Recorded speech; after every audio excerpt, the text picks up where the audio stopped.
and I'm excited to be here. I know our country has a lot of problems, and I think we've seen that day after day. So you have this situation in Israel where they suffer this brutal terrorist attack against Hamas. And first of all, when that happened that day, you know, Israel's, of course, much different time zone. Biden just slept through it. He didn't take a 2 a.m. phone call. You serve a president can take that 2 a.m. phone call. It's really important to do that. So he's kind of doing that, floundering around. And, you know, what I said that day was America needs to stand with the state of Israel and its people as they fight to defend themselves. And that means they have a right to defend themselves to the hilt.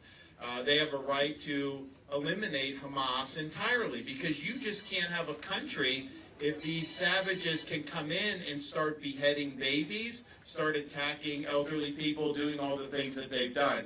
But I also said, you know, a lot of people probably say that today, but as the days and weeks go on, you're going to start to have people try to blame Israel. You're going to be doing that. You're going to see things start to shift. And, you know, Biden administration behind the scenes, they're trying to kneecap them. You even had the media.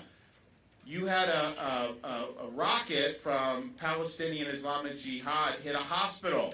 The media reported that Israel struck the hospital. What was their evidence for that? Well, they actually, maybe worse than nothing, because their evidence was a press release from Hamas. And that's what they relied on. They did. But, you know, this caused a lot of people around the world. You saw uprising, all this other stuff.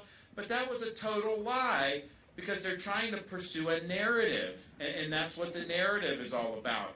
So, you know, I just think you got to be strong in these situations, and they got to be able to do what they got to do. It's not we're not going to have our troops. It's not about that. It's about them being able to do what they got to do. But Hamas has people hostage right now. They have Americans being held hostage right now. And yet Biden wants to send $100 million to the Gaza Strip. That's going to get commandeered by Hamas. We know that that's the case. And I've been very clear, not one red cent to Hamas. Not one red cent.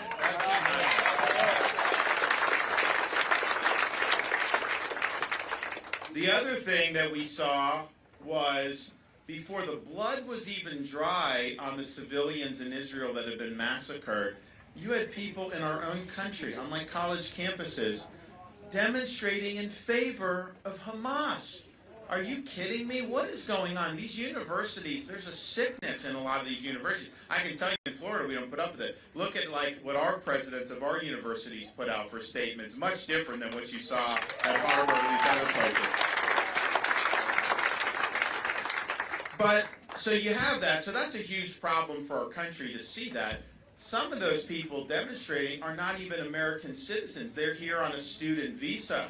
Well, I can tell you this, when I'm president, you know, you got foreigners here on student visas. If they're making common cause with Hamas, I'm canceling their visas and I'm sending them home.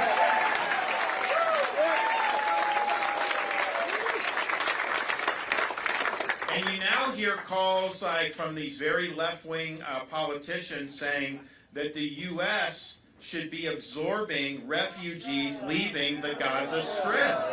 And thinking that. And I was the first one to come out on this, and I said, we are not going to do any Gaza refugees in the United States. And the reason is because, well, first of all, it's not our responsibility. These Arab countries should be taking them in. You know, it used to be refugees, like, you leave the danger, but you stay close by. You don't go halfway around the world. That's really not the way it is. But nevertheless, But I pointed out, because people will say, not everyone in the Gaza Strip is Hamas. That's true. Now, they did elect Hamas. Most of the people were cheering in the streets when the attacks happened. So the idea that Hamas doesn't have support is ridiculous. But that's not even the question. They teach the kids in the Gaza Strip to hate Jews. They teach the kids to seek the destruction and annihilation of Israel. There's a toxicity to the culture that they have created there. And so when you're doing things, we need to do things that are in the interest of our people.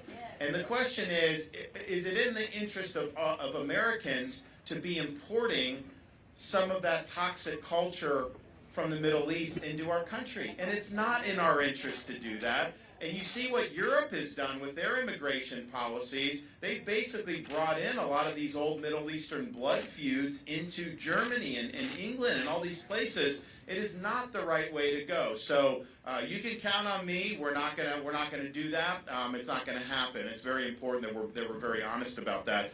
The other thing is you divide him. So much of the problems in our country are self-inflicted. With bad decisions made by people in our ruling class and in D.C. And so this is actually one of them. Because what did Biden come in, when he came into office, what did he do? He relaxed sanctions on Iran. So they've gotten massive amounts of infusion for oil revenue, which that should have been turned tighter. And what is Iran going to do? Well, what have they been doing since 1979? Since the Ayatollah took power, the regime is dedicated to fomenting jihad in the Middle East and throughout the world. They were responsible for the death of over 240 U.S. Marines in Beirut in 1983. That was funded and directed through Hezbollah by Iran. When I was in Iraq, and I'm the only one running for president that's actually served in the military, by the way, and I'd be the first president. I'd be the first president since 1988 elected with that service. So I served in Iraq, and at that time, there was a lot about al-Qaeda in Iraq, which they're Sunni Islamist terrorists. But most of our combat deaths from Americans were not done by al-Qaeda in Iraq. It was by militia groups, Shia Islamist militia groups, funded and orchestrated by Iran.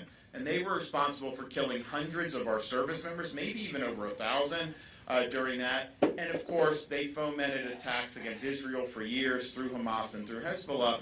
So when you're doing that like Biden did, of course they're going to use it to plow into terrorism. And yet he thinks he can do some type of a deal with Iran.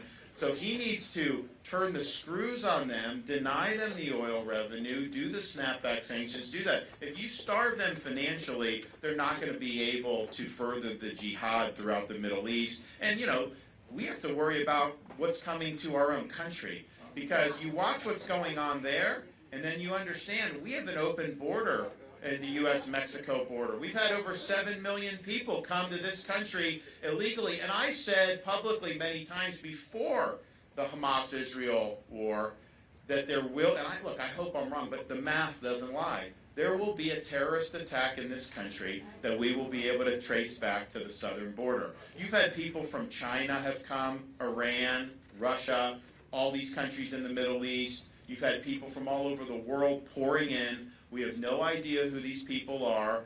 We do actually know some of them are on the terrorist watch list. Even Biden's administration is admitting that they're on the terrorist watch list. So we know that that happens.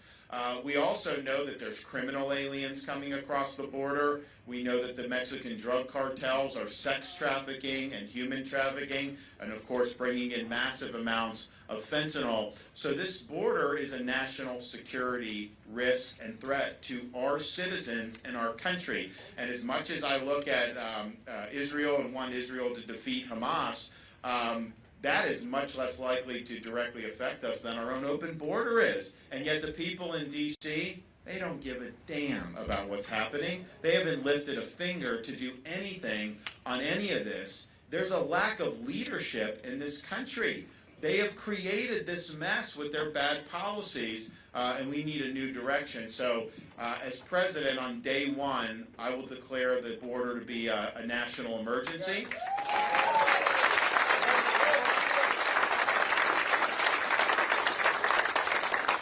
We will mobilize all available resources, including our U.S. military, to stop the invasion at the southern border cold.